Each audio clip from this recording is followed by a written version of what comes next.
হয় চাওক আজি যিহেতু ভোগালীৰ উৰুকা সকলোৱে পৰিয়ালৰ সকলোৱে হওক বন্ধু বান্ধৱ সকলোৱে এসাঁজ খোৱাৰ যি পৰম্পৰা যি ৰীতি নীতি সেই ৰীতি নীতি অনুসৰিয়ে পৰুৱাৰ এইখন উৰুকাৰ বজাৰ আৰু এই উৰুকাৰ বজাৰখনত বিভিন্ন ধৰণৰ থলুৱা মাছৰ পৰিবৰ ঘটে।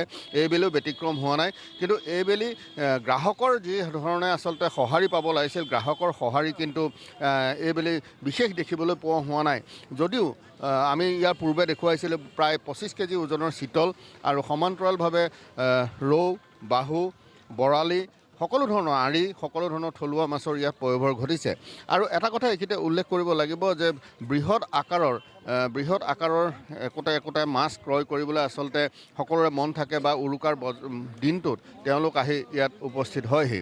আৰু শোণিতপুৰ জিলা প্ৰশাসনে এই ক্ষেত্ৰত কিছু নীতি নিৰ্দেশনা জাৰি কৰিছে আৰু শোণিতপুৰ জিলা প্ৰশাসনে নীতি নিৰ্দেশনাৰ ক্ষেত্ৰত যি আচলতে দৰ সেই দৰ ইতিমধ্যে তেওঁলোকে নিৰ্ধাৰণ কৰি দিছে শোণিতপুৰ জিলা প্ৰশাসনে।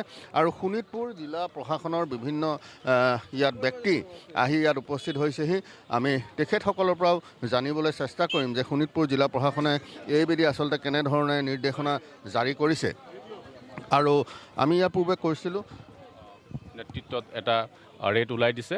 সেই অনুপাতে আমাৰ যিবিলাক ৰখু যিবিলাক আমাৰ কালচাৰ মানে পুখুৰীত যিবিলাক হেৰি কয় সেইবিলাক আমাৰ যিবিলাক 1 কেজিৰ তলত বা 1 কেজি হ'লে 150 টকাৰ পৰা 200 টকা, আৰু যদি 1 কেজিৰ পৰা 2 কেজি হয় 250ৰ পৰা 350।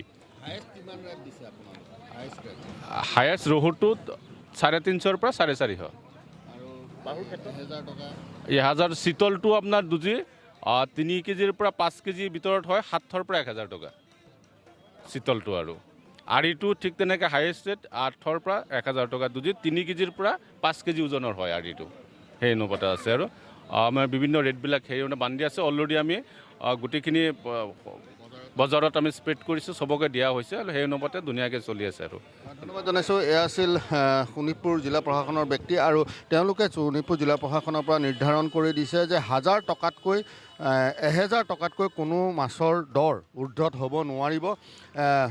আটাইতকৈ বেছি চিতলৰ ক্ষেত্ৰত বিশেষভাৱে চিতলৰ ক্ষেত্ৰত 1000 টকা মূল্য নিৰ্ধাৰণ কৰিছে 5 কেজিৰ পৰা 7 কেজি পৰ্যন্ত।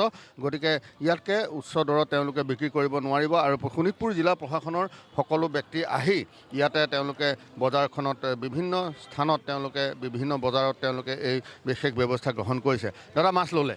ল'লোঁ। ঠিকে আছে বাৰু, বিহু বুলি অকণমান 2-এটা দামটো অলপ আহে, গতিকে দামটো ঠিকে আছে। ঠিকে আছে। বিহু শুভেচ্ছা জনাইছোঁ। আৰু এটা কথা আমি এইখিনিতে উল্লেখ কৰিব বিচাৰিছোঁ যে শোণিতপুৰ জিলাত বিশেষভাৱে তেজপুৰত এটা মীন বিভাগ আছে। তেজপুৰৰ মীন বিভাগত হজৰা পুখুৰী আছে। হজৰা পুখুৰীৰ ডাঙৰ 2টাকৈ 3-4টা ফিচাৰী আছে। কিন্তু মীন বিভাগৰ মাছ তেজপুৰবাসীয়ে কোনো বছৰে ভোগালীত মীন বিভাগৰ মাছ কিন্তু তেওঁলোকে সোৱাদ ল'বলৈ নাপায়।